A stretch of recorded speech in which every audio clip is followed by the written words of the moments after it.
You can go ahead, Elisa. All righty. Good evening and welcome to the November 4th special board meeting of the Ames Community School District Board of Directors. I will call the meeting to order and entertain a motion to approve the agenda. I move we approve the agenda. Second. Moved by Shields Cook, seconded by Perez. Those in favor indicate by saying aye. Aye. Aye. It was bacon.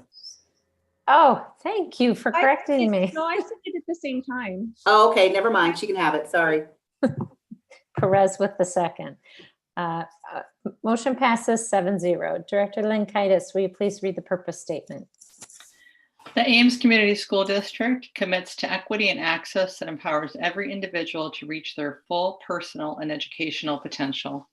Thank you very much. Superintendent Reisner, I'll turn it over to you for our COVID-19 report. You and Dr. Arnold. Thank you. So just under COVID-19, we wanted to give a case number update.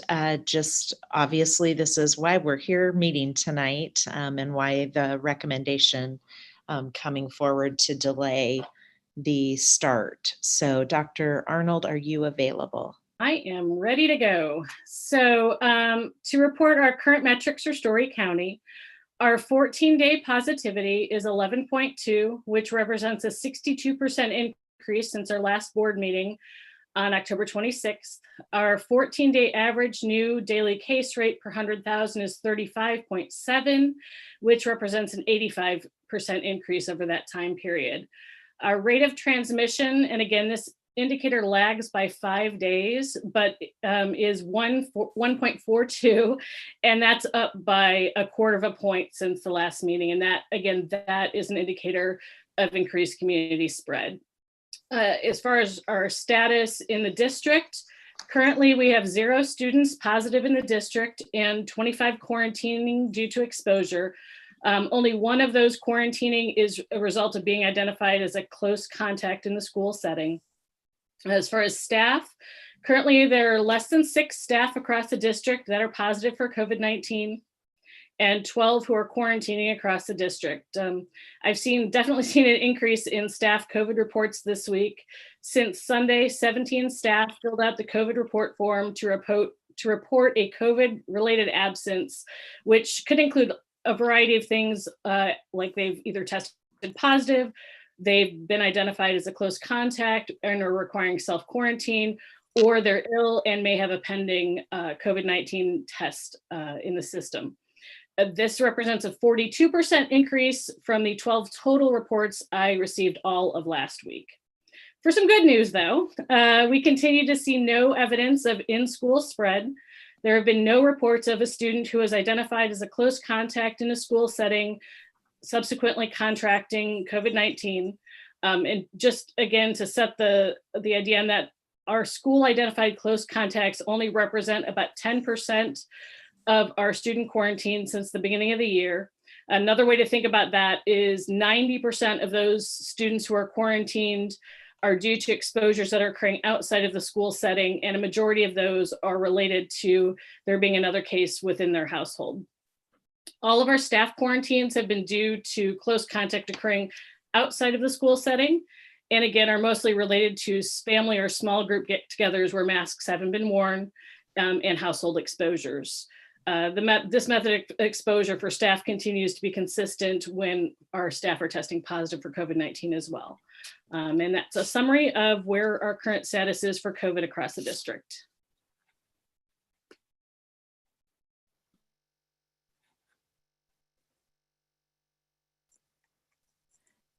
Dr. Arnold, when we say less than 6, is for this week alone, or is it for the last 14-day period? No, that is staff. Yeah, that is representing right now. So currently, as of today, there are less than 6 staff who are positive for COVID in the district. So not over the past 14 days, it's currently as of today. Okay, thank you. Mm-hmm. Just a quick follow-up on that question to make sure I'm understanding.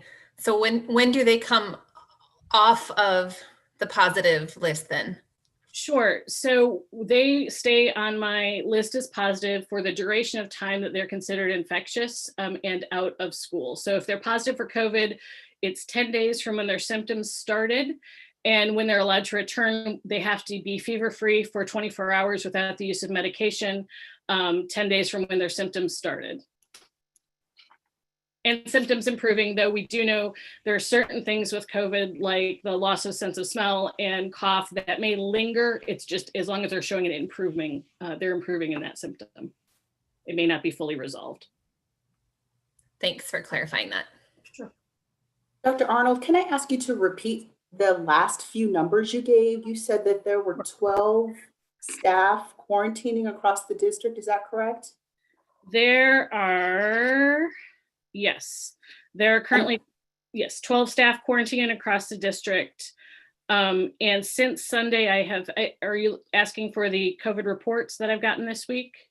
No, I'm just asking you to repeat what you said. You were talking so fast, I couldn't write that fast. Sorry, I apologize. It's a lot. So there's 12 quarantining across the district. And what I said after that was we've seen an increase in COVID reports. So since Sunday, 17 staff have filled out our COVID report form.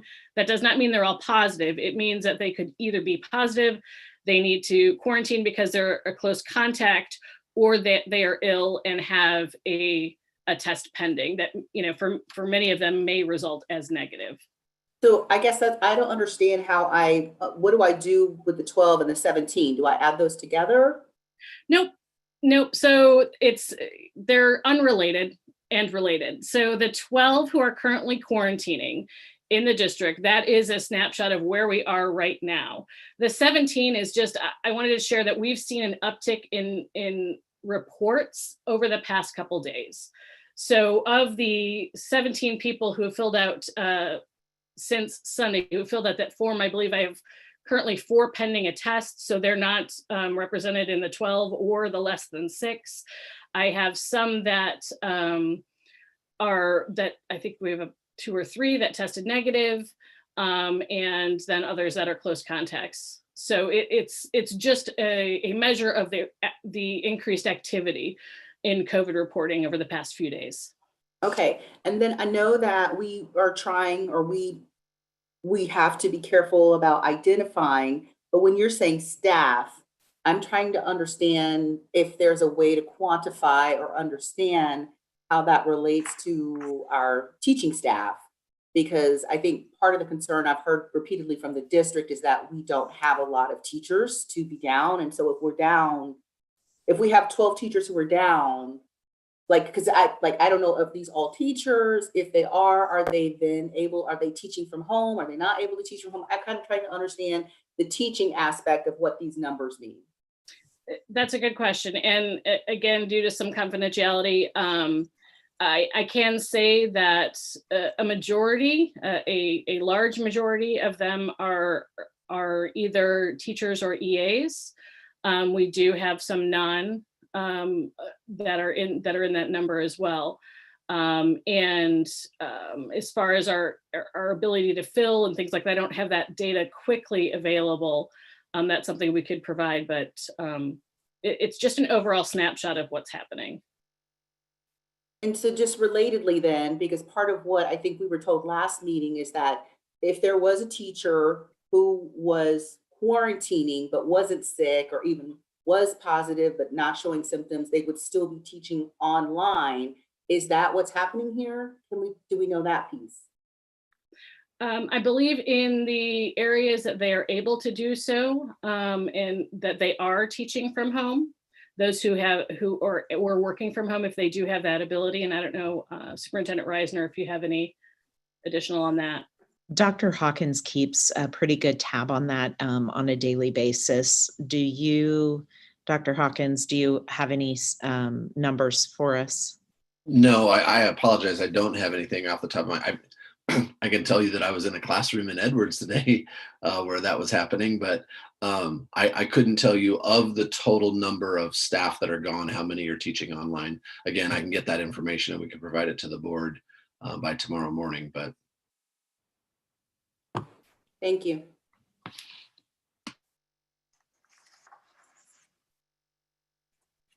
Could that be added to some of what you give us, Dr. Arnold, so that we can understand how many staff are absent, whether they're being quarantined, they have COVID, or they've submitted one of your online forms? Because I assume if they've submitted an online form, they're not coming to the building.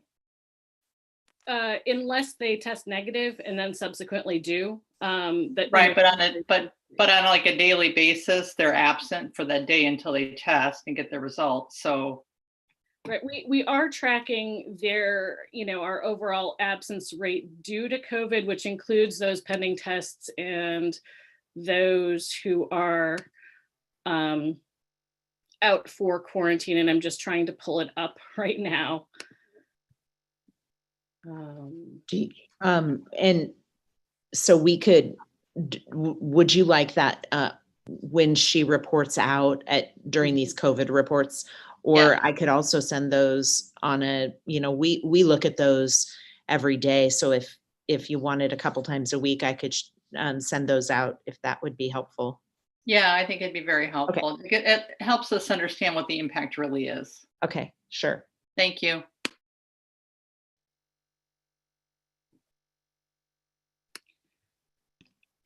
And Dr. Arnold, were you pulling that up or? Yes, I am, and I apologize trying to pull it up.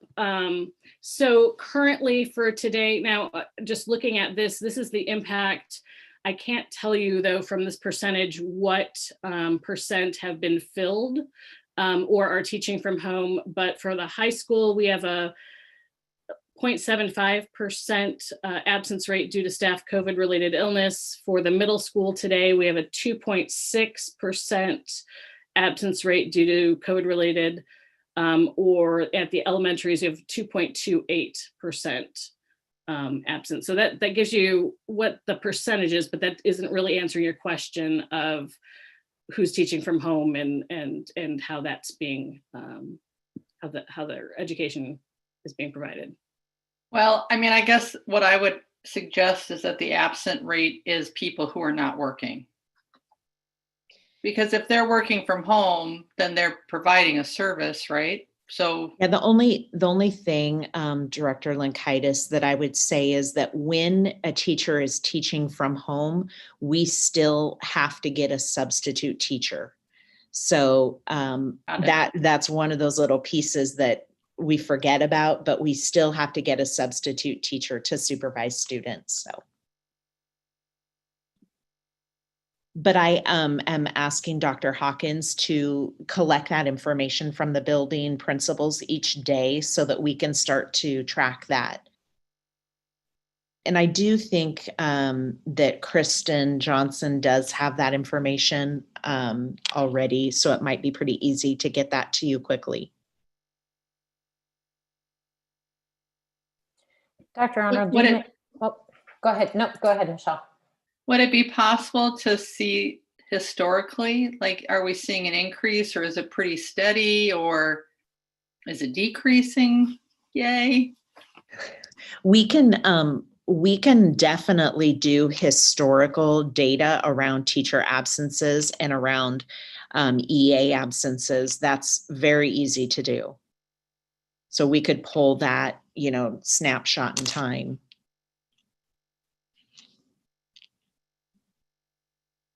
Dr. Arnold, you made a comment about that these exposures or the cases are coming from family gatherings. Are you tracking that? How are you understanding? I would imagine there's certainly limitations on what you can track or understand with students, but can you help me understand more about that process?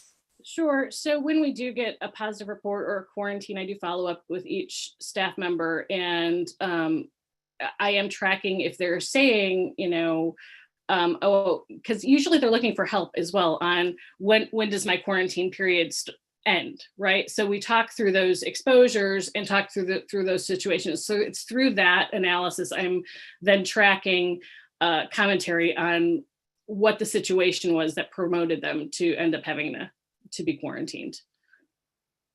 And with the students, if we have a report of that, I am tracking that as well. It's again, there's less clarity on that.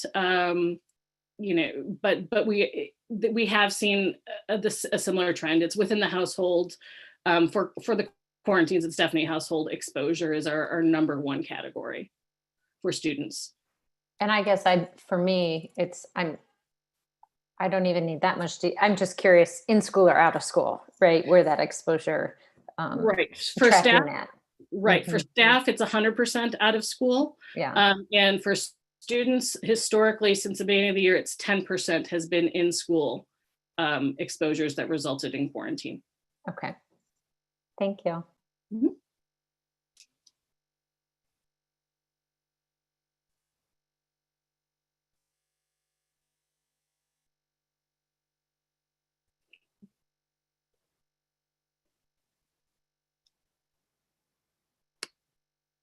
Do you have anything else on this report, Superintendent Reisner or Dr. Arnold?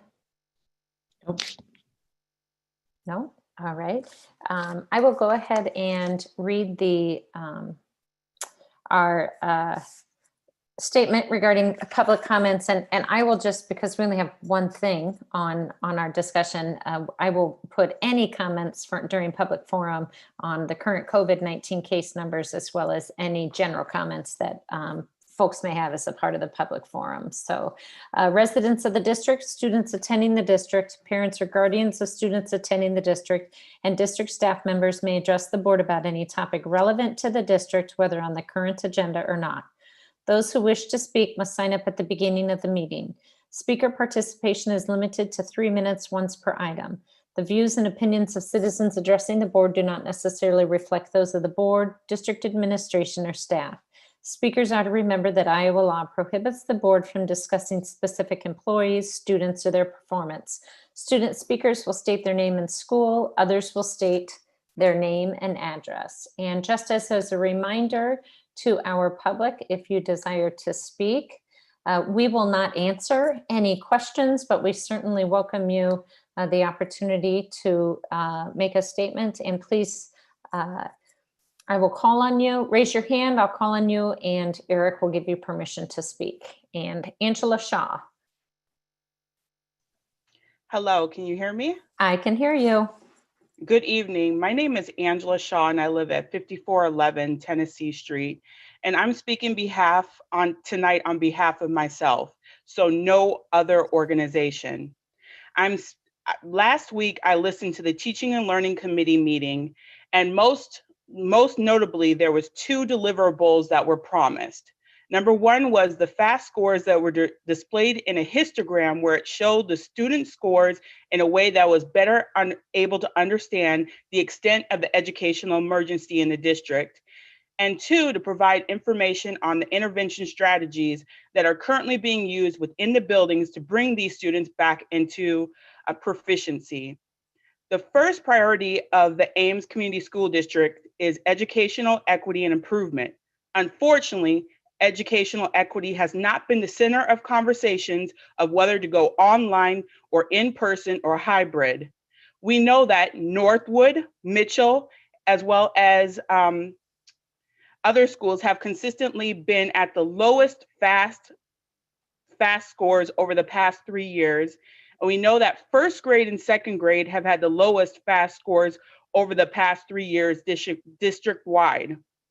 We also know that 74% of homeless, 66% of IEP students, 56% of English learners, 47% of African American, and 41% of free reduced lunch students did not meet benchmark scores. Why are these students not the priority when discussing this change of course delivery model? Why is the district not prioritizing educational equity? We heard from the principals of the K-12 through 5 level that they are not doing well in hybrid. Where is the plan, even with the COVID numbers going up, to prioritize them? Where are they being prioritized in the decision-making to provide one-on-one service to them? Whether it's allowing these students specifically to come in 5 days a week, those that have not made benchmark or barely made benchmark, and allowing the other students to stay in hybrid, or some combination. Our children's futures are at line, and the Ames Community School District is in an educational emergency. Now, we don't know what that looks like because data is not presented. Our community expects a plan to be in place to clearly prioritize educational equity in this district. And I look forward to, in the action item, that seeing that the board will put it as a priority and get these students that need the additional help back into the schools. Thank you. Thank you, Angela. Brian Worth. Hi, thanks for hearing me today, and thank you guys for putting up with all the emails that I send you. Really appreciate all the responses and everything. One of the things I'd like to, that I hope that you guys will discuss when you move into this is that I'm a little concerned about the idea of just postponing the start of the 100% face-to-face. I'm not sure what data or what you guys are looking at, but from my perspective, our positivity rate has just been increasing and at a pretty fast pace. We are at, as she said, over 11%. And according to our metrics, that's when we should be discussing whether we move from hybrid to 100% remote, not from hybrid to 100% face-to-face. And with winter coming, and there's no policies or anything that suggests that there's going to be any sort of decrease in these numbers. They haven't plateaued, and where they're going to top out at, it's hard to say, but we're going to be closely moving towards that 15%. So I guess my question is, and I hope that you guys discuss this, is are you looking to how these numbers are going to be moving? And at what point, at what percentage of positivity do we start discussing that maybe we need to even be looking at 100% remote? Because we're at 11%. Yesterday we were at 10%. Tomorrow it could be 12. You know, we could be approaching 15% in a week or two. And then I guess that's my point, is just to consider in your decisions on where we are heading and how things are going to be looking soon. Thank you. Thanks, Brian. Alicia Criss.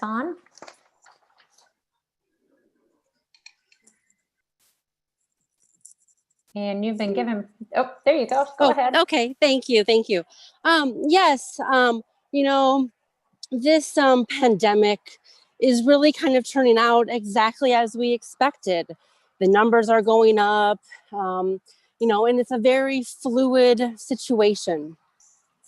I'm not sure if we'll be talking about these same issues next year this time. You know, so there's always going to be a risk.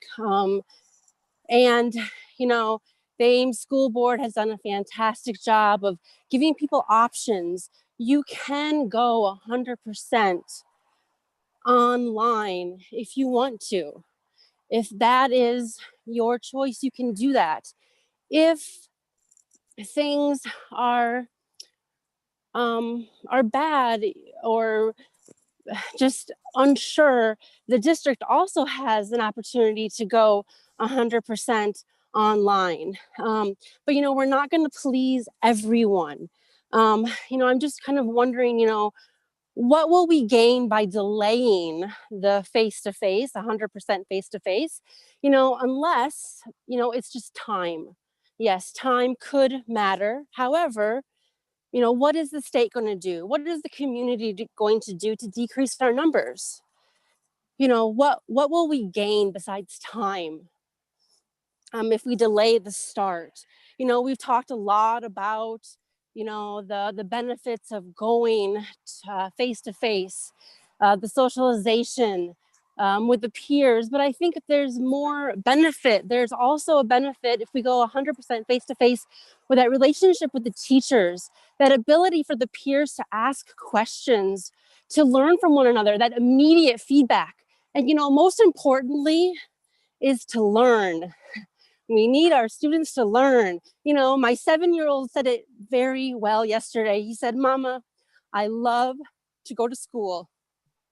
I do not like online school because I am in front of a screen all day. I thank you very much for your time. Thank you, Alicia, for sharing your thoughts. Vanessa Wood. Hello, can you hear me? Yep. Okay, I'm Vanessa Wood and I live at 3913 Toronto. And I have a kindergartner and a first grade going to Sawyer Elementary. I would like to speak on their behalf and my family's behalf regarding the delay to go back to 100% face-to-face. For my family, it's very important that my kids are able to go back 100% face-to-face because they are in their formative years of education. And the social emotional well-being that they can get out of being face-to-face 100%, like when they can have struggles, they can have challenges, they can have successes with their peers. They need to have those experiences. My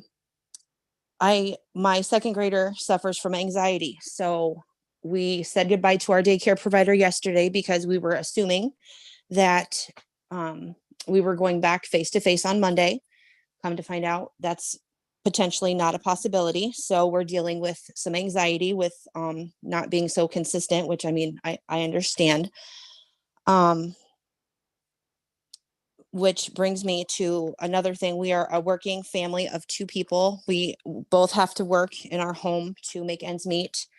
And we're falling behind because our daycare is very expensive. So that's another reason why our kids need to be in school. And if you look into like surrounding elementary schools like Boone, for example, or Nevada, I have friends in both of those communities, and their elementary schools haven't had any COVID cases. Thank you for hearing my thoughts tonight. Thank you, Vanessa. Stacia Wilson. Yeah, can you hear me okay? Yep, I can hear you. Awesome, perfect. So I just wanted to kind of speak on myself. Oh, sorry. I live at 1522 Marsden. I want to speak on behalf of myself and also my son. My son also has, anxiety and other things, and it is so great to see his personality change so positively, on the days that he is in class. To see him be in class and to be with his friends and to enjoy it on those days that he's in there, it just makes a huge difference. I also feel that, being in the formative years, like the previous speaker just said, is very important for them to be with their friends and to be face-to-face with their teacher and getting that quick response that was mentioned earlier too. A lot of the seesaw and our teacher has been fantastic. It is very well laid out. I'm very impressed with everything that's been set up.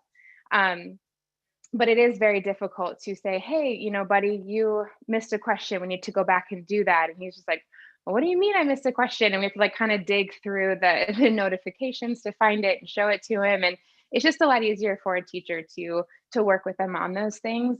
And the days that he is home, he's really looking forward to that next time he gets to go to class. And I just feel that being 100% face-to-face is very important at this age. And I do have family that is in surrounding districts that is doing very well being face-to-face. And I would love for my children to be able to be face-to-face with their other classmates as well. And similar to what was mentioned a minute ago, I told my son that he's going back to school next week full-time, and he is so excited. I haven't told him yet the possibility won't go back because I'm scared to keep flip-flopping with him.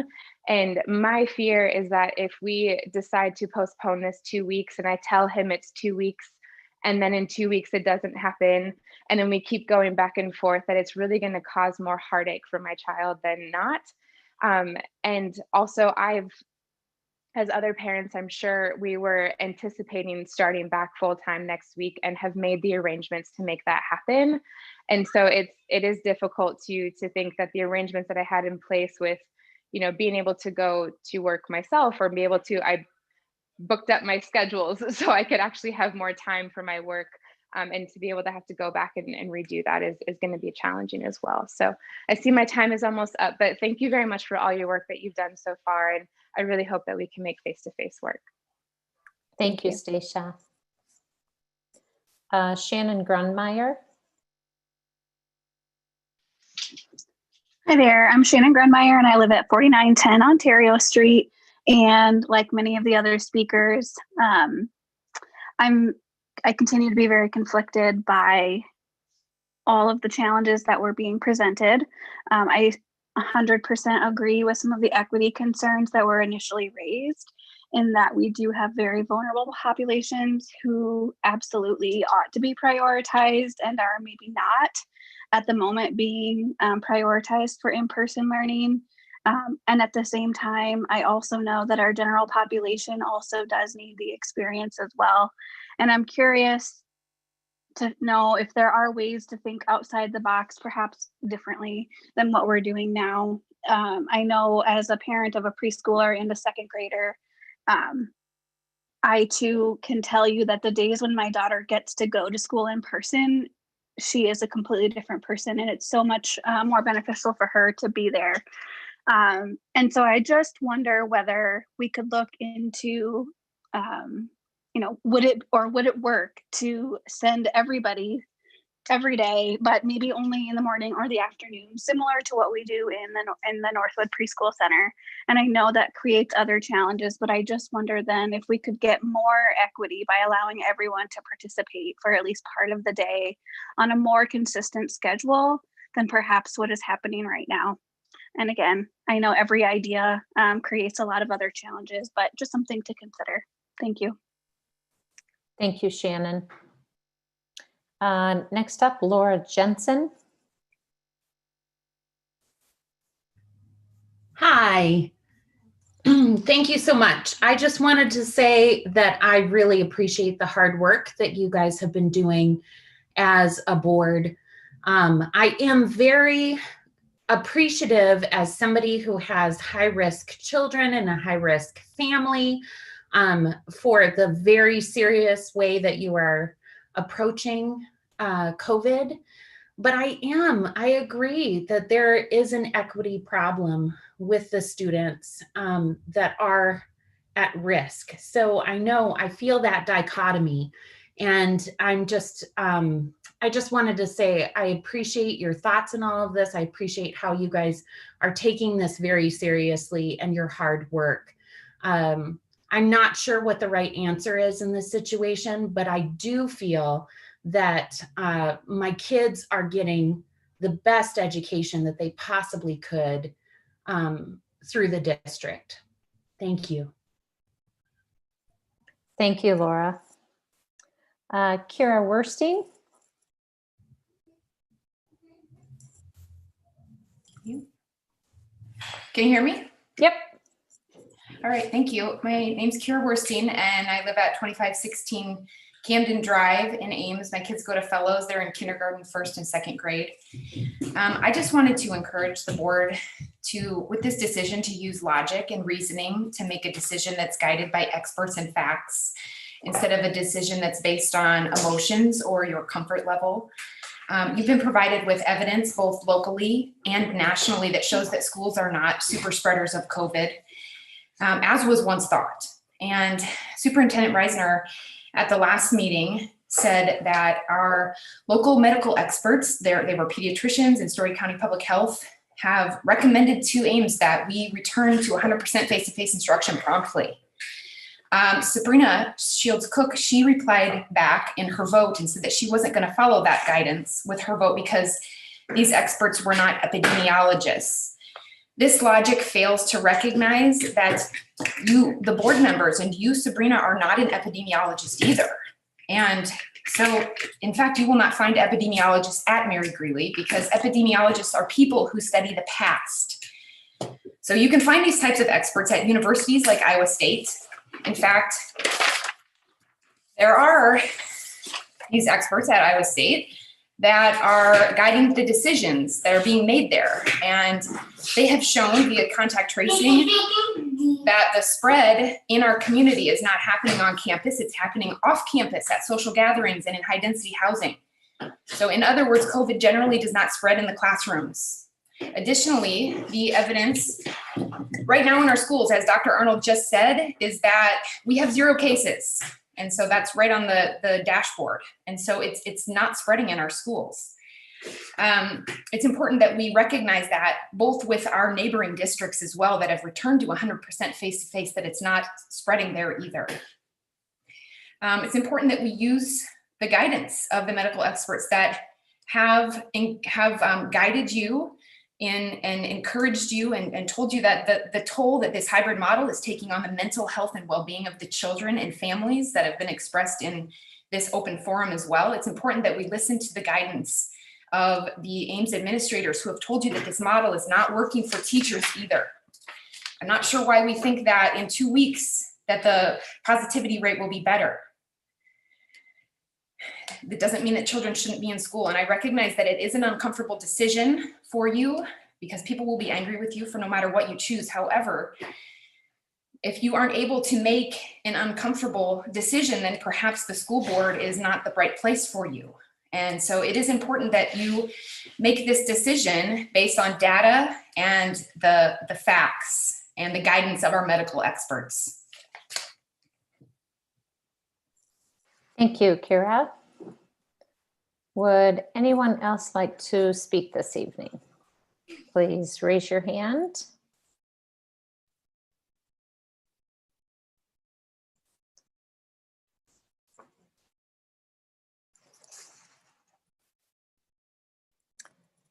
Seeing that no one is raising their hand, I will go ahead and close the public forum section of our meeting and move on to our action items, and I will entertain a motion from the board.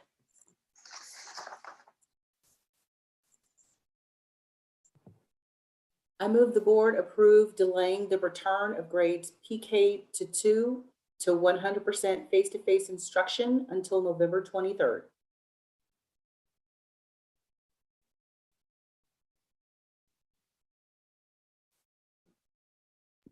Second.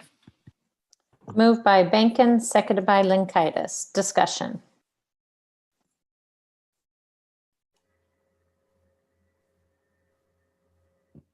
I think I would just say one thing in relation to, I wanted to remind the board that we will talk about metrics.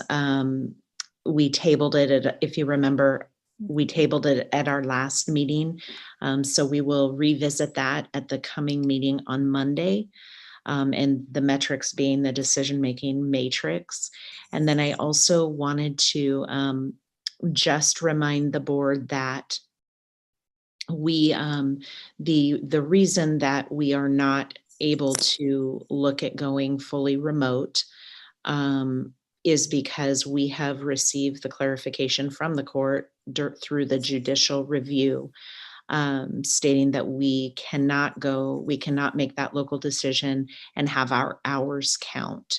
And so we would not be able to complete the school year without those hours counting, because our teachers would be out of hours. So that is why that 100% fully remote at 10% is not an option for us. We do have about 48 hours that we can work with, but that doesn't get you very far. So again, that's just a reminder that we did receive that judicial review, and we cannot ask for permission to go remote until we're at 15%. So as a superintendent, I won't be making a recommendation to go remote until we hit that number, because it's extremely important that our students have their hours counted and credits counted. Superintendent Reisner, I have 4 questions for you and your team. Do you want them all at once or one at a time? You know what? I like them one at a time. Thank you for asking. Can you help me understand the recommendation? Because what you're basically doing is you're really just pushing back PK and still bringing back 3-5 on the same day. Can you help me understand why you're making the choice to bring them all back 2 days before Thanksgiving break and why not after? That's one question. Thank you. Okay, I'm going to answer that one first. I appreciate that question. So after meeting, we've been, of course, watching like we do, watching the numbers. They have been rising. We've made that promise that we would continue to monitor those numbers, and if they got to a point that we believed that it could potentially impact our teaching force, that we would be looking at a delay in bringing back our elementary students. And so that delay is our PK2 students. And the 2 weeks is to give us time to, again, watch the numbers and watch the impact on our staff. So as you heard mentioned today, we saw a significant increase in COVID reporting over the weekend. And so, that's what we need to monitor.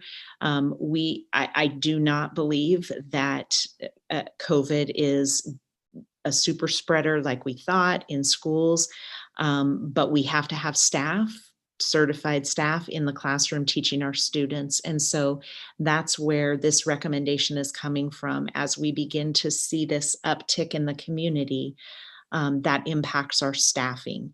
And so we have definitely seen that, and we don't have many subs. That's not what I'm asking. Okay. I'm asking why 2 days before Thanksgiving and not just bringing them back after Thanksgiving? Oh, we discussed that as an admin team. And phasing kids in is a preferred method, very, very often preferred by teachers, because kids get a slow start back.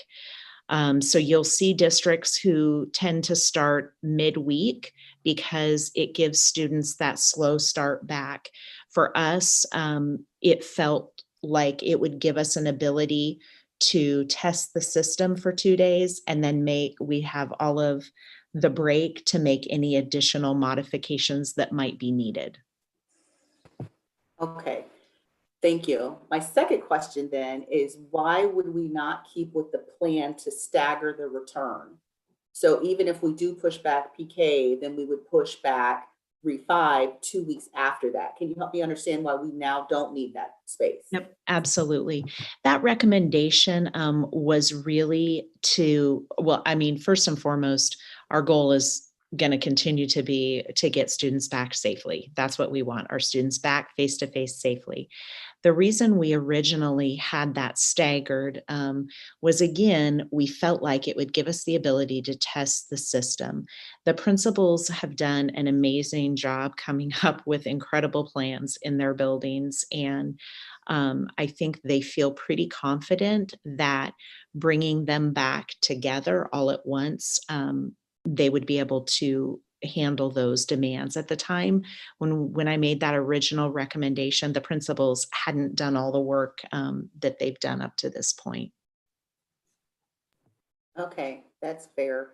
And then can you speak to the concerns that we've heard from ARC and ASAD and NAACP, and I know that there are people in the district as well who are concerned about the proficiency data that was presented and how the district is going to serve those students, whether they are hybrid or 100% face-to-face. I mean, honestly, Superintendent, it sounds like the district is stretched thin on the best of days. And getting these students to proficiency seems like a heavy feat that the district hasn't been able to accomplish for decades preceding you. And so I'm wondering if you can speak to what the community can expect, because part of the reason I voted was to give these students a chance, right? And so I would like to hear what that might entail if there is a return. Yeah, I'll speak to that maybe in two different ways. The first way, if we remain in hybrid, I'm a little bit, I'm going to be very honest, I'm a little bit frustrated and upset we have put a process in place that allows for students to be brought back if they are struggling.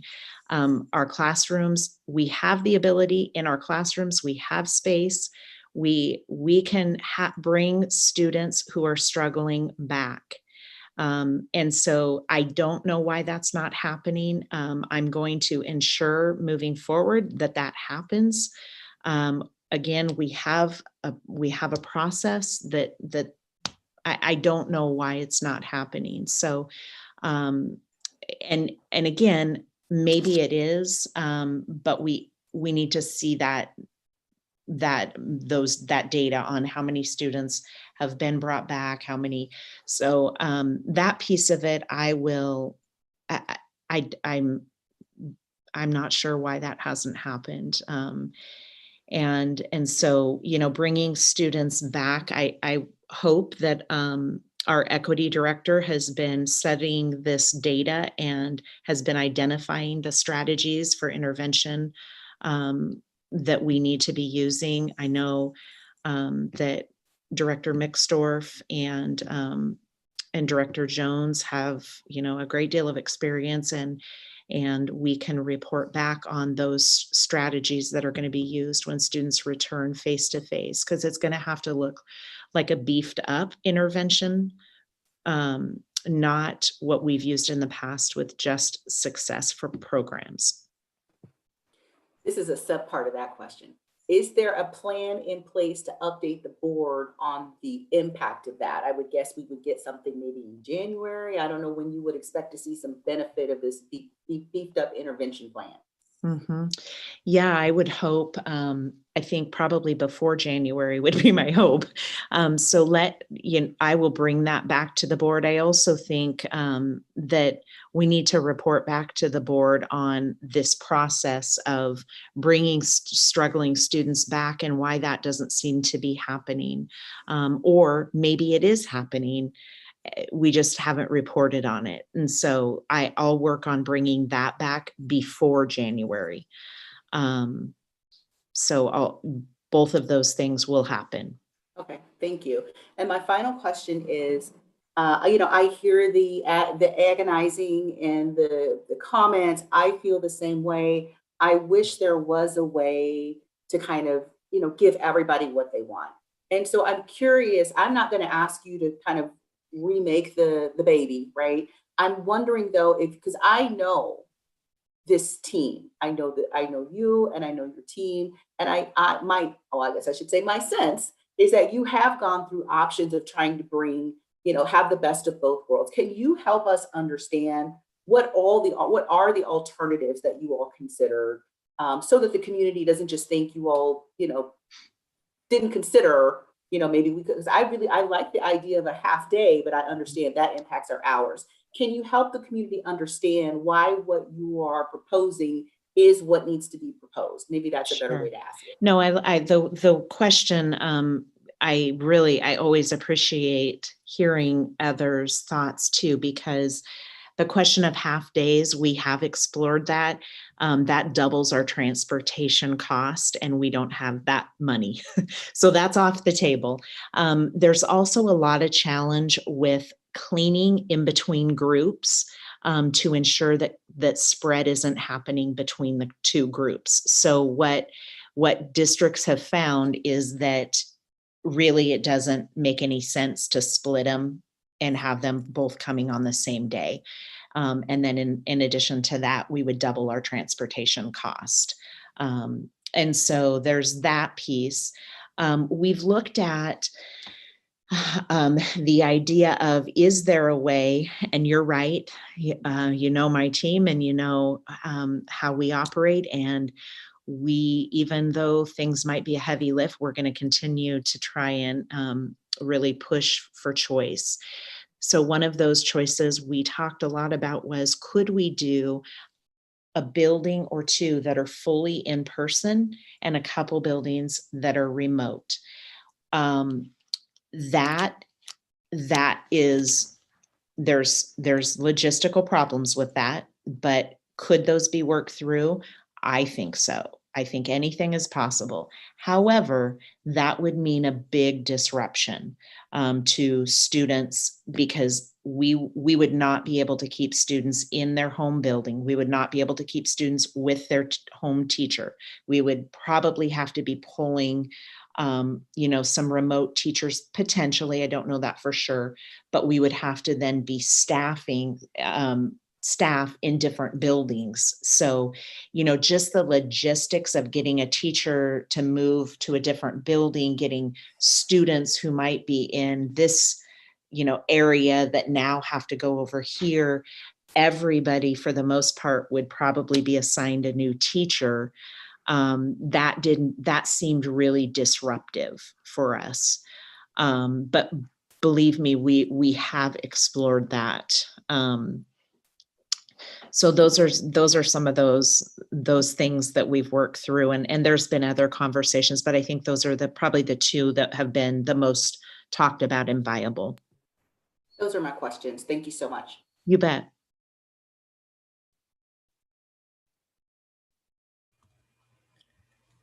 I have a couple of questions as well. One of them is following up on something that Director Bankin asked, and I don't know if you have this data. You kind of alluded that maybe you don't. The question of which students are, of the high need students are currently attending 4 or 5 days a week, because we did get a couple of emails from teachers this week saying, hey, in my building, these populations are already back full time, they're already being served. So I'm curious if we have data on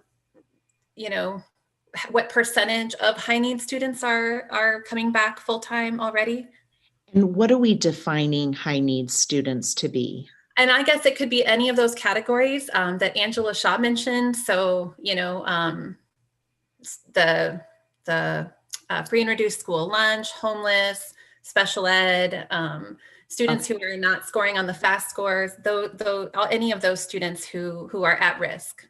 So, because typically we might say high needs would maybe be a special ed student. So I want to make sure we're speaking the same lingo here. So I will let Dr. Jones weigh in, and I think Darcy's on as well.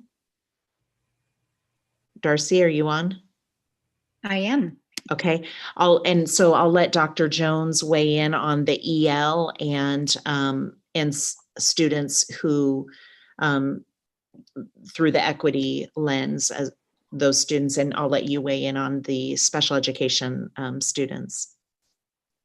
Yes, I shared with the board about 2 weeks ago now a document titled Fall 2020 Elementary Attendance Analysis, and we looked at the total amount broken down by demographics of students who were attending. The term that we were using in the document was the modified schedule or learning module, as well as every day, and then hybrid and remote. And then we had those numbers by percentages broken down by the learning module. It would also broken down by each elementary school based on the attendance percentages.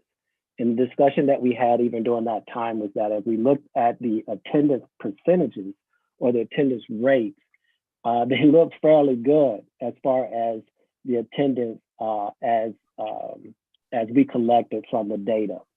The discussion that we had as a board with the administrators is that what did it look like as far as the participation rate? How were students engaging in the work? And so those are some of the things that we are having discussions around.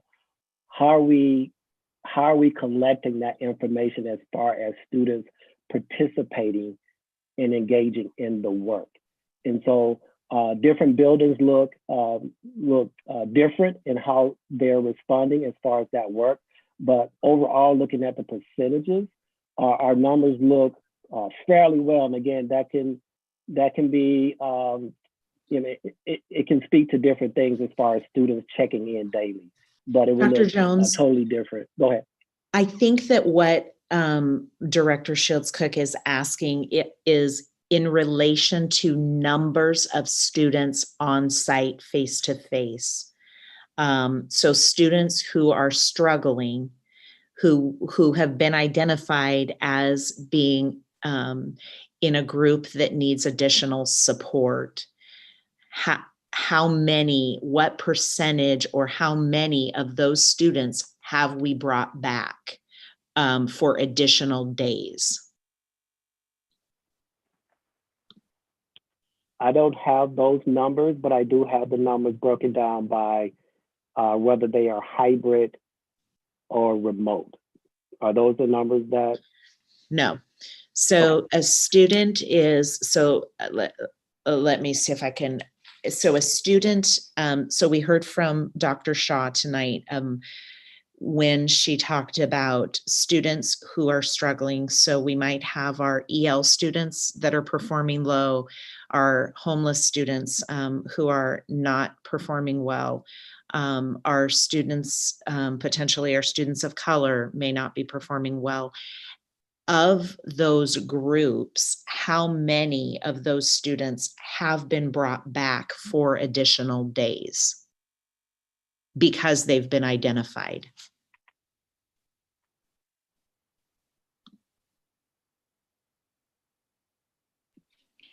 I will speak up here now as well. That is a number that I think I can have for us by Monday, that I'll have to reach out to building principals to get that number. As we explained before we started back, we put together the hybrid guidance, which is guidance that principals and teams of teachers, special ed teachers, EL teachers, gen ed teachers use in determining, before we knew how kids would do it all. We'd have no idea how they're going to do. And here's some guidance to help you try to prioritize which students need to come back. At that time, when we started in 100% remote, we brought back 45 special ed students. And I think, and Dr. Jones would have to correct me, I think around 5 EL students that came when we were in 100% remote. And then after, then the teachers met and the teams met, and some came back more than the 2 to 3 days a week. Then in October, we communicated with principals. Okay, that was guidance before we knew anything. Now we have additional data, and I think it's data Dr. Shaw is talking about as well, but we now have data to say who's not engaging in on the hybrid days, who can't concentrate and work on a computer. And so principals were then said, using that data, using additional data, you can bring back more students and still try to keep within the 50% hybrid, because we had said we'd stay in hybrid. That's a little easier for elementary to say, if I add a student to this 4th grade room, I know I'm within the 50%.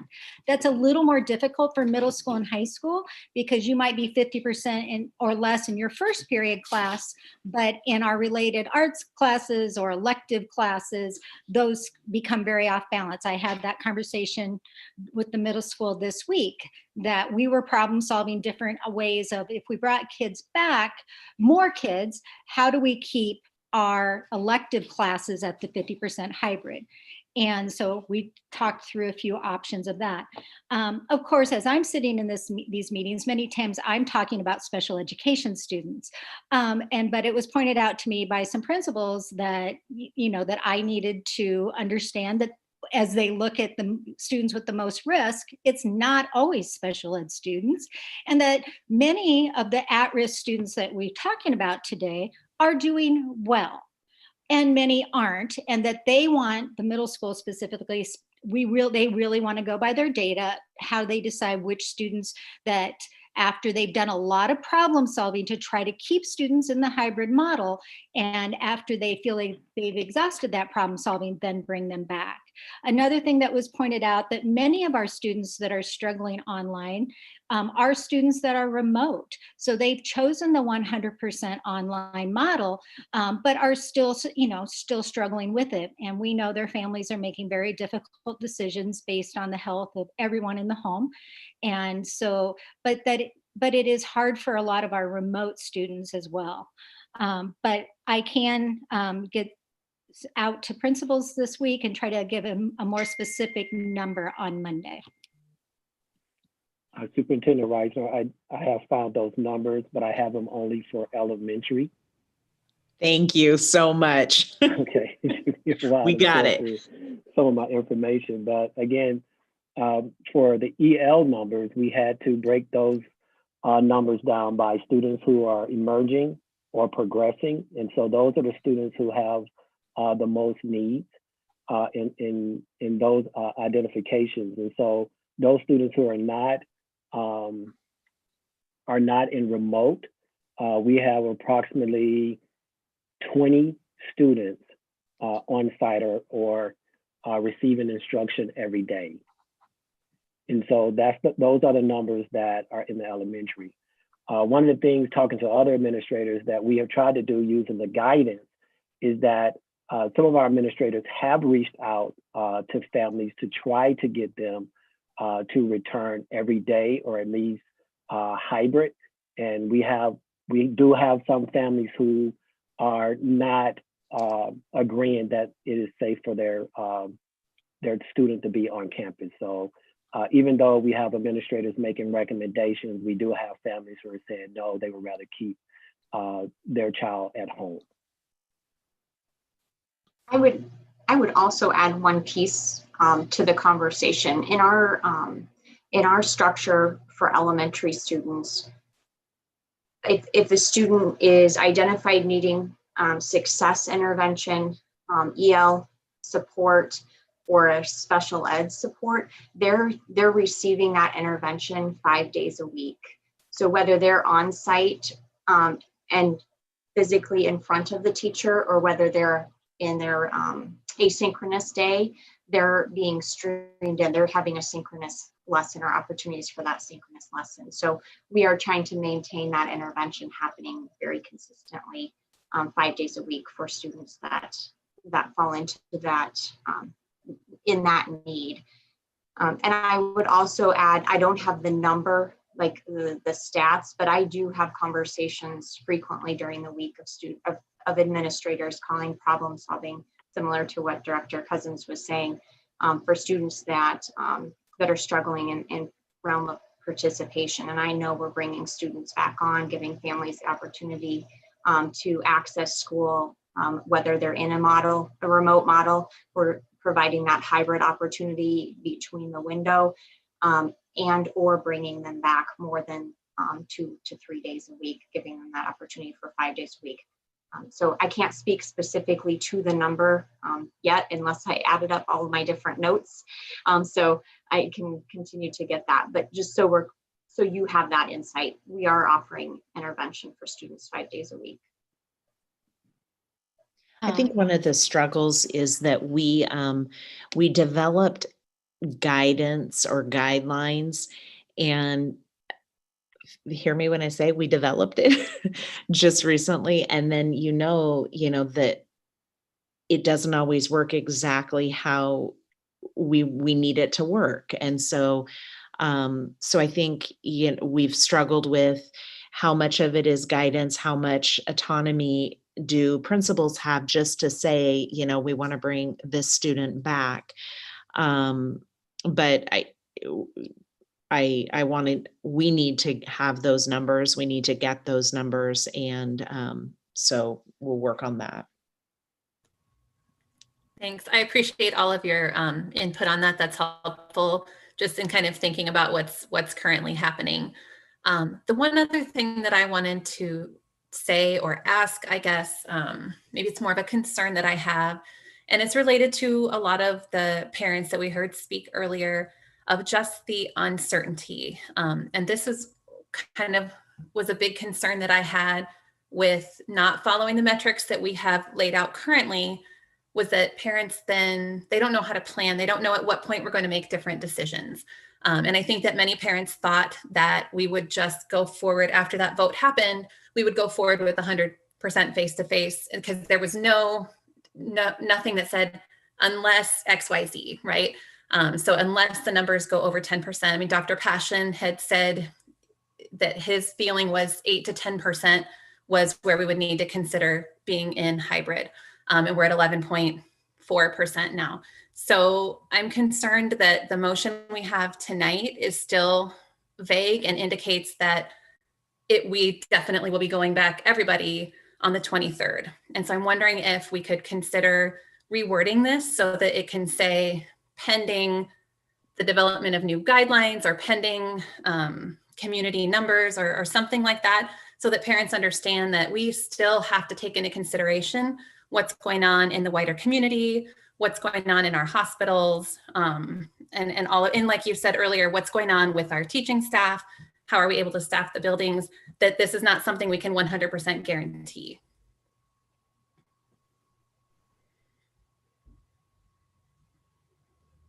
I guess I want to say that would be, if there's a board member who wants to make that motion, right? I think the district brings us the motion as is, and then we motion if we want to change it. So if that's something you want to motion, and then we could have that conversation, but I don't think the district can change it now. Right. Elisa, do you know? It needs to be an amendment. Yep. So if that is, and my guess is, Sabrina, you're floating the idea maybe before you offer the amendment, but I don't want to pretend to know what you're thinking here. Well, why don't I just offer it then, and then, because then we can discuss it. So there you go. I move that we amend the motion on the table to read, and I did not write this out ahead of time or anything, to read, say, I move the board approve delaying the return of grades PK through 2 to 100% face-to-face instruction until November 23rd, pending development of new guidance. Or I don't know if anybody, I guess that's why I didn't make the motion, because I'm not exactly sure what I wanted to say. You had mentioned taking into account local numbers, something like that. I think that's probably closer to what you're thinking, because it's more that we will local consider. data. Local metric or local data, or I'm thinking local and school data, local conditions or community spread. Local conditions, local data, both of those sound good. Let's just go with local data. Okay. Okay. So I go ahead. Move that we amend the motion to read, the board approved delaying the return of grades PK through 2 to 100% face-to-face instruction until November 23rd, dependent upon local data. Does that sound good? I'll second. Okay, it's been moved by Shields Hook, seconded by Beerbaum, to attach to the original motion, dependent upon local data. Discussion on the amendment. So I guess I appreciate the intention. That doesn't necessarily give me any more clarity. Can you help me better understand what that means for you, and what you think that communicates to our community in a way that's concrete? So the challenge, I think, for me is that we had to meet now to talk about this and make this decision because of the numbers and the fact that we were supposed to start back on Monday. Monday is when we're having our work session to discuss revising our metrics or guidelines, and hearing from our local medical professionals again, and taking into consideration the latest research and all of those things. That's all scheduled to happen on Monday. So I feel like after Monday, we'll have some clarity, but in the meantime, I just want to make sure that families understand this is not a 100% definitely going to happen thing, that it still is going to depend on those things. Because what you're saying is based on the conversation we're going to have on Monday, so you're really getting at the metrics and how the revision of the metrics will impact whatever happens. Right. You're saying that you would feel more comfortable if the motion or the decision reflected the fact that this is still dependent on the metrics, which are still yet to be decided. Is that what you mean? Pretty much, yes. So do we want to say metrics then and not local conditions? Well, I'm concerned about that because I think we also want to make sure that we're looking at the metrics as guidance and not as 100% we are going to follow this exactly, but that we would take that into consideration in determining what model that we'll be in the future. So if we go up to 25% positivity rate and 45 cases per day, that's obviously going to change whether we can go back 100% in person or not.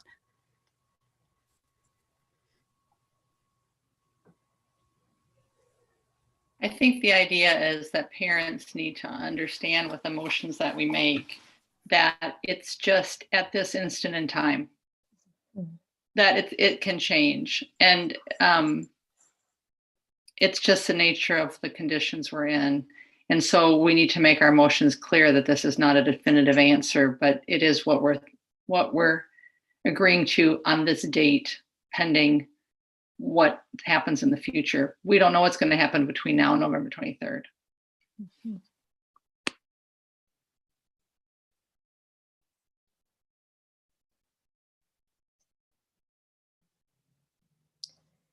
Any other discussion on the amendment? Yeah, I'm trying to wrap my head around it. I appreciate that bringing including the metrics, because right now I'm not so sure. I'm not so sure how we're making this decision. So I'm confused because I'm not so sure what are we going to work on the metrics, and I'm having an issue saying that we'll pending this when we could just say, how about we just stay in hybrid until we come up, until we figure this other piece out, which is the metrics. So I'm confused about that piece. I'm not even sure what the metrics that we use for this. So I don't know what we're thinking that is going to happen November 23rd.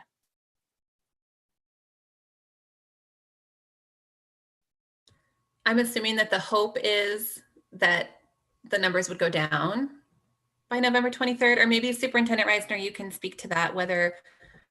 Yeah, what I said earlier, yep, Director Benkin asked the question, and what I said earlier, what brought us to this place was that with the increase in community spread, we had heard from Dr. Passion a while back that there was the 8 to 10% range. We're now at 11%. We saw an increase, a slow increase in the number of staff that were having to quarantine or fill out our COVID information form due to exposure. So we have to have certificated teachers in the classroom to be able to teach students. And so what brought us to this place tonight was that increase in community spread and the impact that it is having on classroom teachers. Right, and I totally understand that. I just don't know. So our numbers have steadily going up, right? And like Dr. Arnold said, that since last time she updated us, there was a 62% increase in the last 14-day positivity rate. So I don't know, what is our projection? What do we think then November 23rd is going to look like? Why is that? I'm almost thinking like, why is that still an option when we're steadily going upwards with our positivity rate, that we could possibly be at 15 at that point? I think that for me, and again, the board you can make a motion and change that too. But for me, my hope is that in 2 weeks, we're going to see that maybe things stabilize. My goal is to get students back face-to-face instruction where we can serve them. And so we already had that date out there, and in talking with my building administrators, feeling like they could bring all kids back, it gives us a 2-week window to see what happens with metrics. I am not an expert on what's going to happen, and so I can't necessarily say it will or it won't, and maybe it won't. And so I'm certainly willing to. We'll plan for whatever the board feels comfortable with and wishes. So if, I don't know what if we want to stay in hybrid until a certain date, or if we want to, this was my way of saying, okay, this gives us a 2-week window. We continue to move forward with the hope that we're bringing our students back face to face. And we'll review it again at the end of that 2 weeks. The reason really for that 2-week period is that's consistent with the Department of Education. So the Department of Education bases things on that 2-week period. And so, I was trying to not throw another dynamic into that mixture, but rather stay right with with that. But certainly I'm willing to plan for whatever the board feels comfortable with. And Director Colton, if it helps at all, one of the things that I considered when I was thinking about bringing an amendment and how to do that is that there is new research coming out all the time, and it's still been fairly recent that schools have opened back up and there's a lot of studies going on. There could be information, even if the numbers aren't different, there could be new information that comes out too. And I know that I know how much the district administrators want to get students back face to face. So that was why that's just my reasoning for the way that I stated it. Well, and I think too, I think it was Michelle's point. This provides clarity to people. I mean, this is changing every day, right? When we decided this and voted on it 2 weeks ago, we never anticipated that we would see this increase, and a bit of a shock last Thursday, Friday, when there was a high day, I think on last Wednesday. So I appreciate that it makes it clear to everyone that we are continuing to, we're always looking at the local data, but that we would be looking at it with this this motion here. Can someone read the motion again? I'd be happy to. So the amendment, do you want the amendment? Yes, or the sorry, the amendment. Mm-hmm. Okay, Yes, so the amendment is to add dependent upon local data. And just as a reminder, maybe more so for the public, our decision matrix was tabled at the last meeting to come back to our next board meeting. This is a special board meeting, so that decision matrix will come back to our regular board meeting on Monday.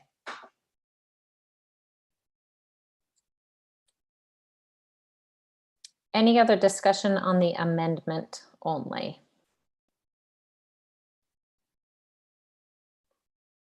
Seeing none, it's been moved by Shields Cook, seconded by Beerbaum, to amend the original motion to say dependent upon local data. All those in favor indicate by saying aye. Aye. Aye. Aye, sorry. No. Those opposed say nay. Nay. Okay, passes 6-1. I was pausing because I was counting the voices that I heard. So back to the original motion that I moved, that the approving the delay of the return of grades PK2 to 100% face-to-face instruction under November 23rd until November 23rd. Any discussion on the original motion? Well, now it's an amended motion. Oh, sorry. Yes, but we're voting on the original motion, but now it's amended. Do you want me to read the whole thing, or just everybody got it? I think we heard it recently. Thank you. I just want to be clear that I understand what we're voting on, what the amendment is, because the amendment is only for the PK2. It doesn't impact the 3-5 because we already voted to bring them back on this day, right? So we're really saying the vote is really saying PK5. Is that right? On this day. Oh. That's the effect of it. I move to amend the motion to change it from PK2 to PK5. Second. I like that. That helps. That gives more Okay, clarity. time out. I don't know who seconded it. Beerbaum, who seconded it? Perez. Okay, and it was to amend the original motion to change PK to PK5, right? Okay, now you can talk, Bankin. Sorry. So Superintendent Reiser, that's the effect of it. Okay, yeah, to me, that is much more clear. I appreciate that. Yeah, I appreciate it because as I was thinking through our discussion, I thought I was going to ask the question, 3-5 stays the same on November 23rd. So this way we don't have to ask that question and then it's a very clear motion.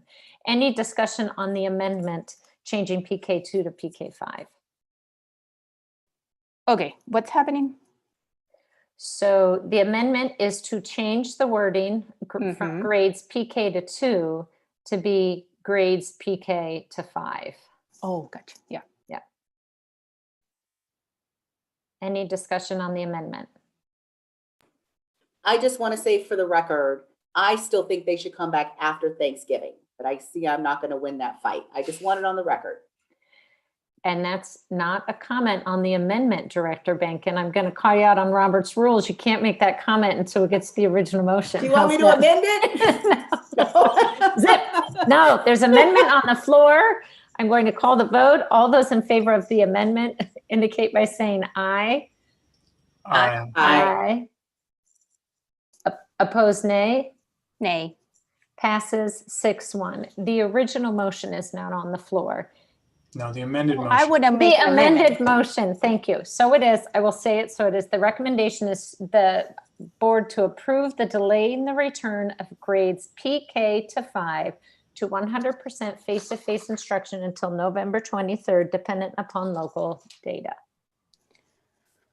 Discussion. Can I make an amendment? You can. Yep. Okay, I want to amend. Well, I want to amend the recommend. Okay, what do I want to say?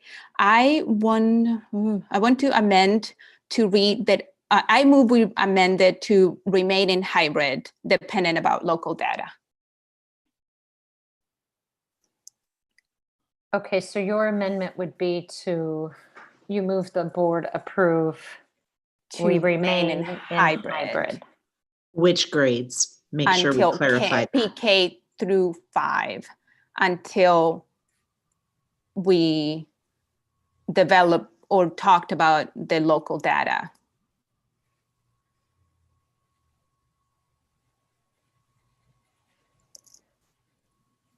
Is there a second?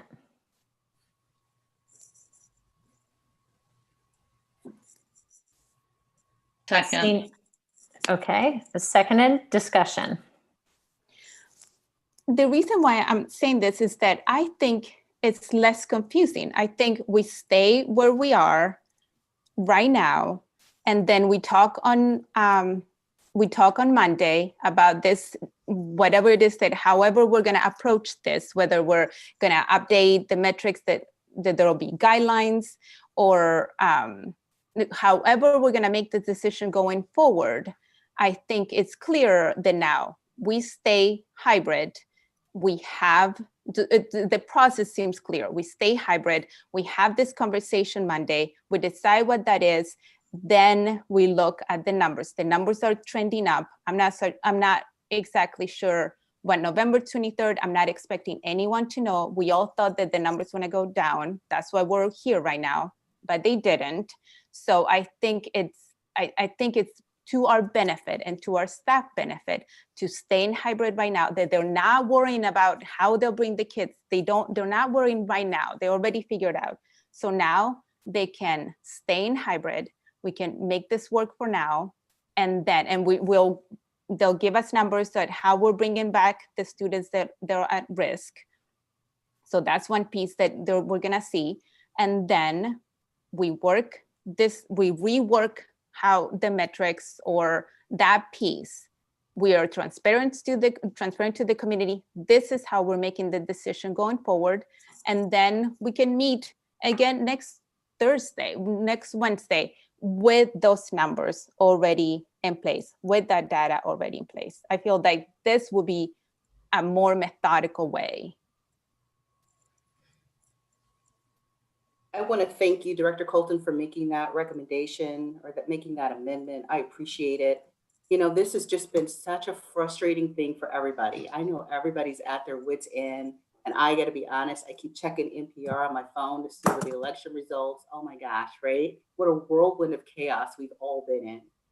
I appreciate the effort. I don't feel as though I'll be able to support this amendment for a couple of reasons. First of all, I feel like we as a board gave the district an order to bring our students back starting on Monday, right? And so we have to do something, right? We have to make some decision tonight. Otherwise, the superintendent is out of compliance with a direct order from the board. So I think that concerns me. And in terms of ordering them to stay in hybrid, pending a conversation that's going to happen on Monday that maybe we'll have an answer, maybe we won't. You know, I don't even know. I still don't know why we're having this work session on Monday. The reality is we're going to be in hybrid between 8 and 15%, because that's what the superintendent just told us. Like, I don't get that there's really any conversation to have, or that we don't know that, because she just told us that we can't not be, online is the only other option, and we can't be at that until 15%. And so if we've already voted that we're going to, move up to 8%, 8 and 15 is all that's left.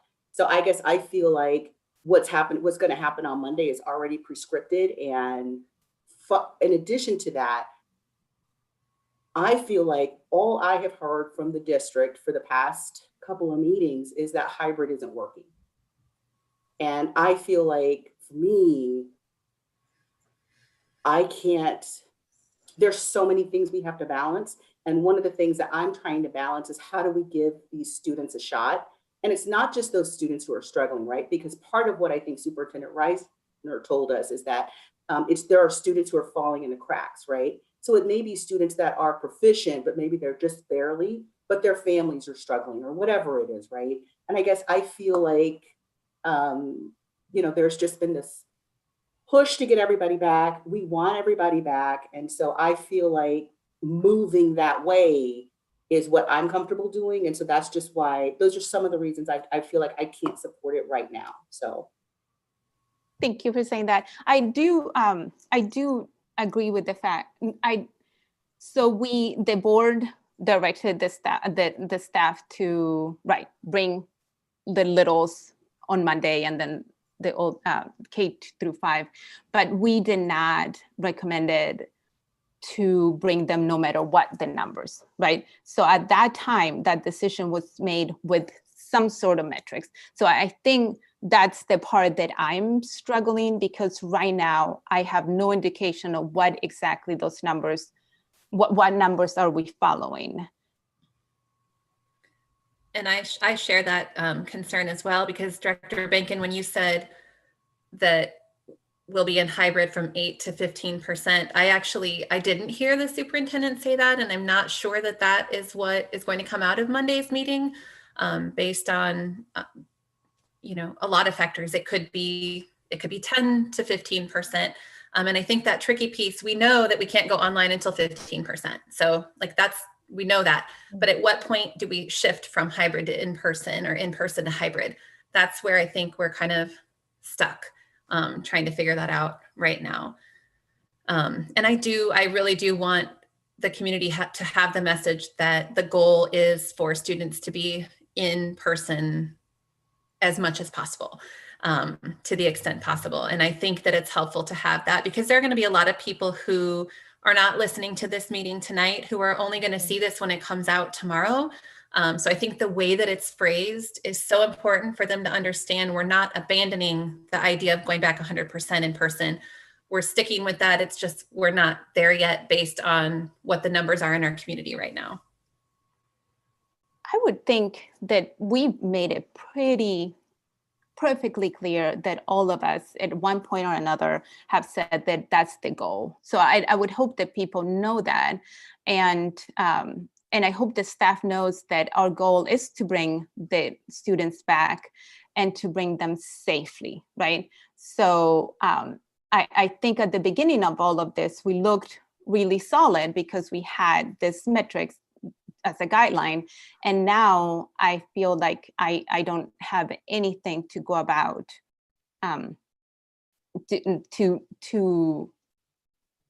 to solidify my decision of why they're coming back. So that's why I'm struggling, because I don't, right now, I don't see that there's a method.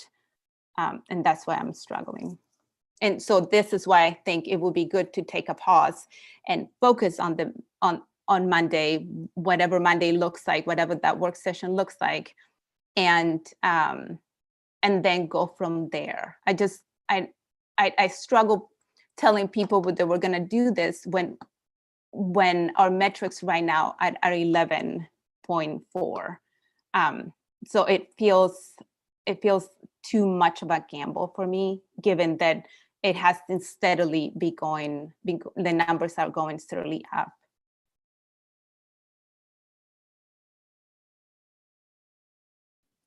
Michelle, are you talking? Can you hit unmute? Thank you. I hit something, but apparently it wasn't on mute. And it sounded so great what I just said. It looked like it was probably a really, really strong point. So try to remember it. It was. So what I was saying is that when we voted to go 100%, I felt comfortable because our numbers at that time were trending down. In fact, that night, I believe it was 6-point-something%. And it looked like by the time we got to November 9th, we might well be below 5%. But over the next few days, the numbers all changed. And even the numbers that we were looking at on that specific date on that night increased by 2 points. I don't know why they increased. I've asked. I think the answers are strange. But since that date, they've just steadily increased dramatically.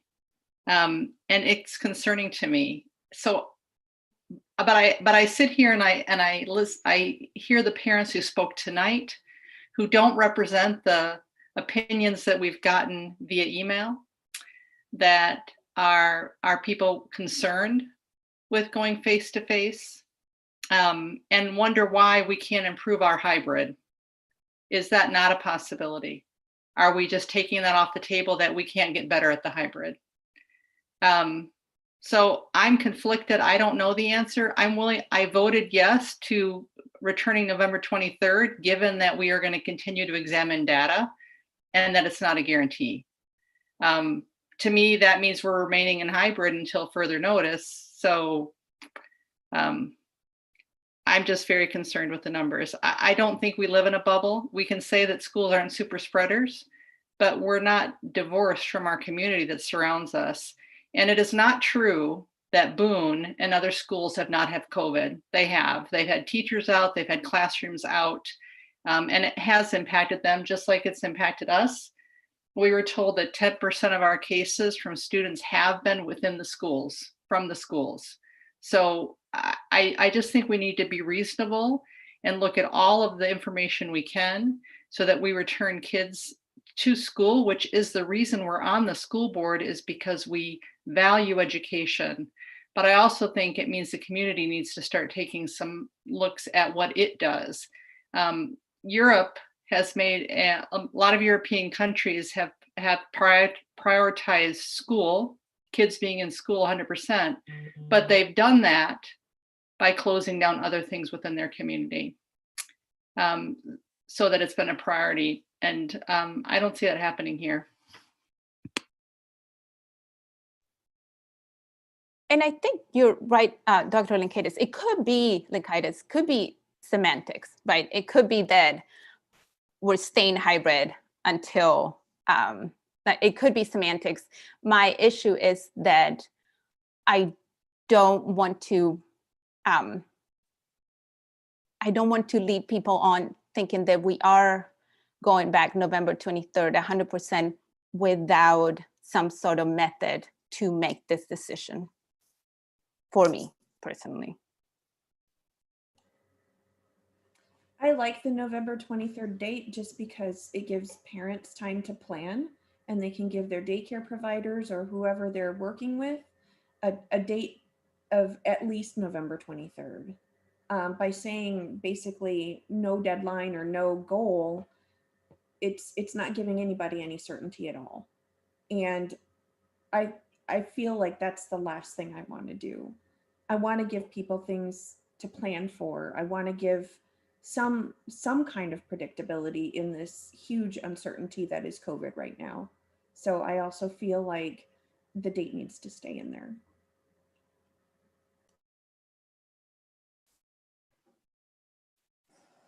I guess I was clear that when we voted on the original motion to move into from hybrid to move towards the full face-to-face was a lot of my decision was based on balancing the two, the medical safety piece of it, but also the education of our kids. And so I struggle straying from that original motion that passed because for me, I voted on it because the information that Superintendent Reisner was sharing with us and her staff was that we needed to get our kids back. So I am comfortable with the original motion amended twice, I think, is where it fell for me.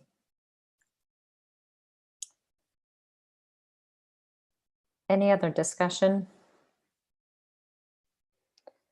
So the amendment was by Colton, seconded by Linkaitis, which is on for vote, is to have pre-K-5 remain in hybrid until we talk about local data.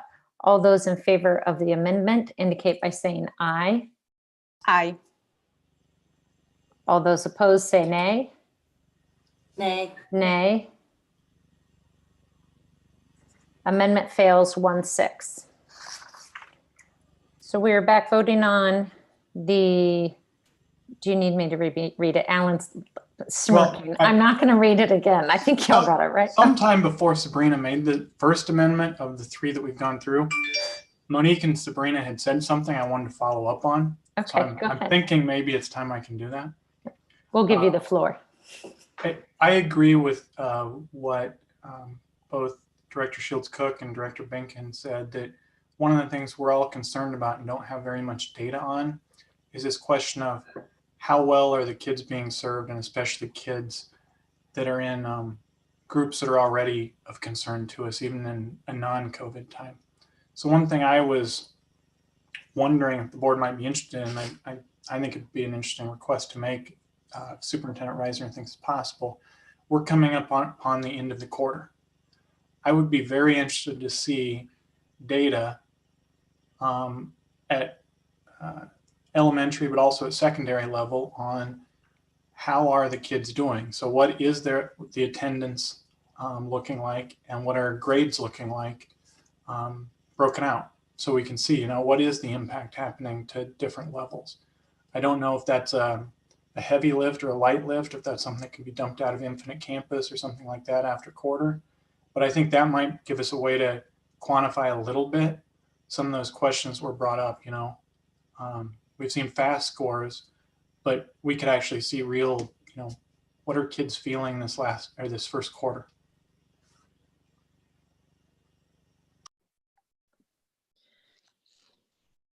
Yes, we can.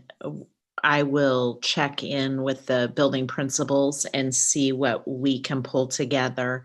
I want to make sure that I have captured all of our the data points that the board requested. So what I might do is send out an email tonight to all of you with everything that I believe I heard. And please, if you could take a look at that sometime between today and tomorrow morning when I get started, or whenever you have time, it would be helpful. And then I can make sure I've captured everything the way we talked about it.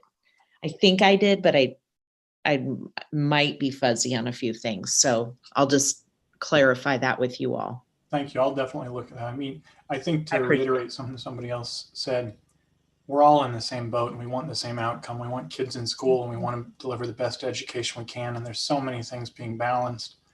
And I was just thinking that might be another piece of data we could look at that could help us to assess what's going on. So thank you. I agree. You bet. And it just takes me back to that place that that the question was asked, I didn't have an answer, and maybe we are bringing more kids back than even I know. So I think all that data is really important in understanding the picture. So I would love it if people could just take a quick look at that tonight. Absolutely. Any other discussion? All right, all those in favor indicate by saying aye. Aye. Aye. Aye. Opposed, nay. Abstain. Okay, passes 6-0 with 1 abstention. All righty, I will entertain a motion to adjourn. I move we adjourn. Second. Moved by Beerbaum, seconded by Perez. All those in favor indicate by saying aye. Aye. Aye. Aye. Aye. Opposed, nay. Passes 7-0. Thank you very much, everyone. Have a good evening. Bye, everybody. Thanks, everybody. Good night.